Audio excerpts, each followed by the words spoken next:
My guest tonight is a good friend of mine, and to my way of thinking, the single greatest performer ever to appear on Saturday Night Live. He is, there he is, Dana Carvey, ladies and gentlemen. Do that to me. I got him, because the health thing, I have a lot of energy. Robin.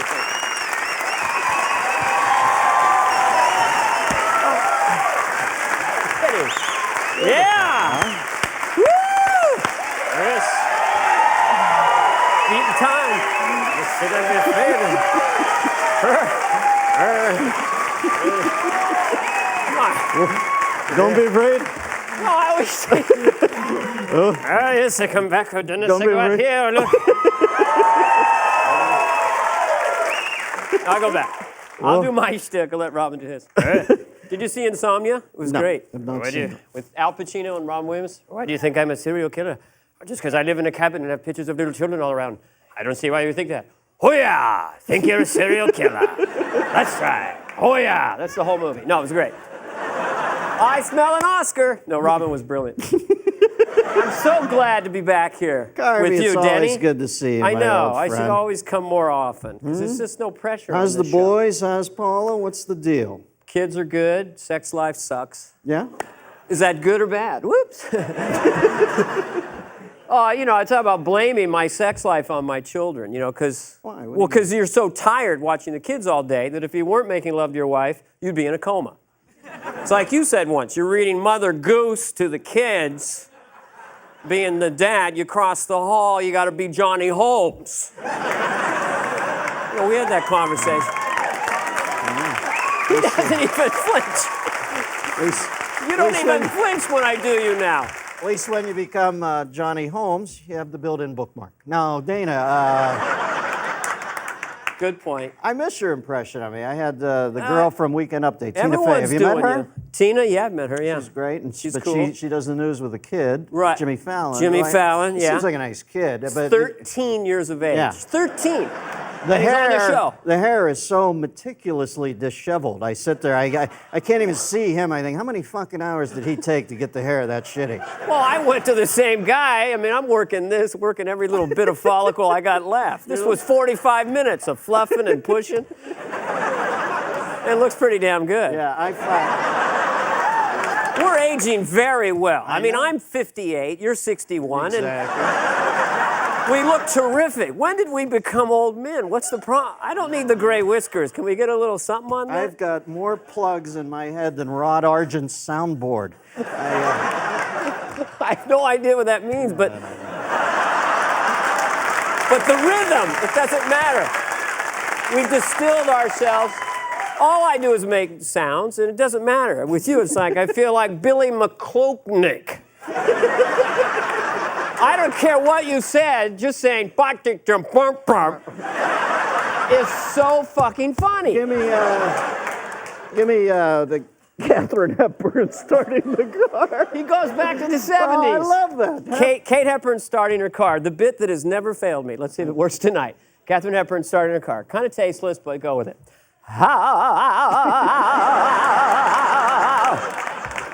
horrible. All right, take care now. Thank you. But I was watching. What's so bizarre now is I watch my little boy Marlon and my older boy Holden. Yes, sir. They walk around the house singing "Chopping Broccoli." It is so Right. bizarre to me that I used to watch you do it at work, and now you hear these. I go, "What are you singing?" And he goes, "Chopping broccoli, I'm chopping broccoli." Oh yeah. It's just. That's funny. Well, my 8-year-old walks around and going, "Christ's sakes, Dad."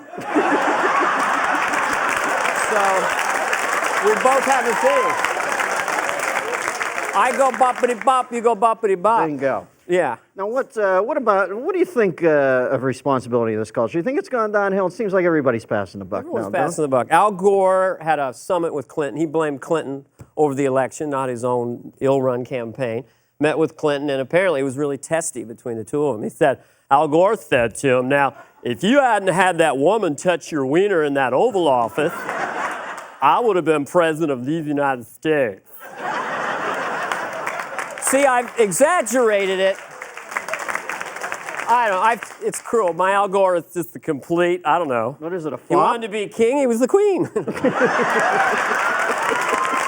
But I just figure, and you lose the presidency, you do Viagra commercials. Bob Dole did it. Here, Bob Dole, 3D, Bob Dole, you know. So Al Gore, I think, did just sign for one. If you've got a problem with your parts down there, Al Gore can help you. So he passed the buck. Clinton blamed the... Do you think Clinton played into all this? He seemed to... I think Clinton kind of didn't want a Democrat to be in there. If I can't have it, no Democrat can have it. So I'm going to fool around with this little baby and get his ass out of there.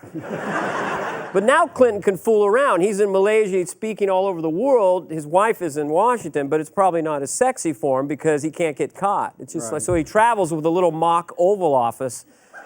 And the woman comes in, hey, this is dangerous. We could get caught. Come on. Bop, bop.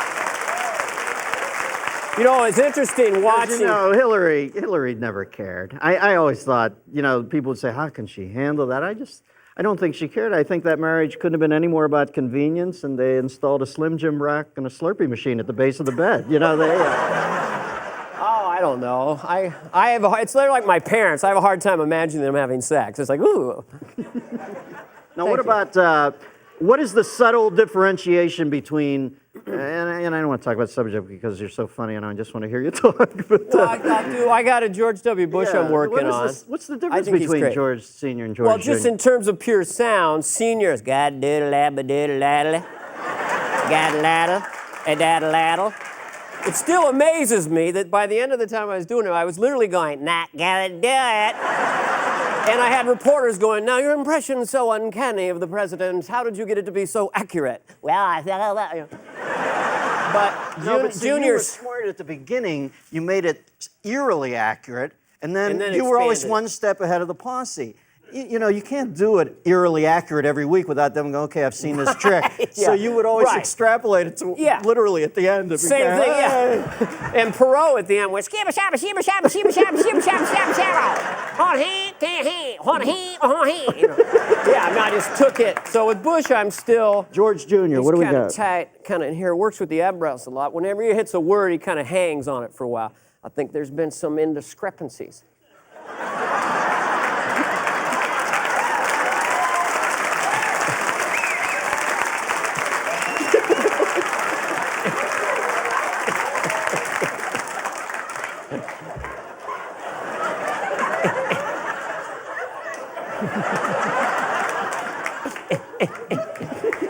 I always think that he's got a transmitter in his head, and his dad's always following him around, you know, feeding directions.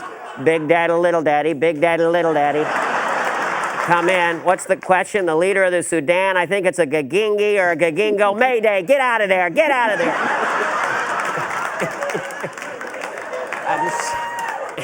You know, and the guy was elected by corporate America, and now he has to criticize him, so he uses hee-haw colloquialisms. I just think people have been cooking the books, fudging with the numbers. $8 trillion has been stolen. Fudge. What is, you know, the dog ate his homework. That's all that happened. Now tell me about Master of... Master of Disguise. Well, I'm out August 2nd. I thought I was going to be out up against... The kids are already talking. I got my 8-year-old, and he already knows lines from the movie. The turtle guy. Turtle? This is going to be a big one, man. I smell it. Woo, hey, woo. Will you play how many different characters? I'm 15 or so. It's a PG movie. Thank you, Mom. Yeah, PG. You know, I got the kids. I knew I'd be sitting there with my 10-year-old, and I couldn't be up there doing masturbation jokes, you know. So I did a kids film. If he was 12. Oh, yeah. Well, I did a PG now. When he's 13, I'll do PG-13. When he's in high school, I'll do an R. And when he goes to college, I'll turn to porn. My point is that these are the lines. But I'm glad I didn't open up against the crocodile hunter guy, the sweet Aussie guy who's always in the swamp for no apparent reason, wrestling reptiles. Because you know he's all sweet now, but by the time the movie makes a lot of money, it's going to be like, you know, listen, mate, I want Adam Sandler money, or you can fuck a croc. Carvey, ladies and gentlemen, stick around, I'm going to do the movie.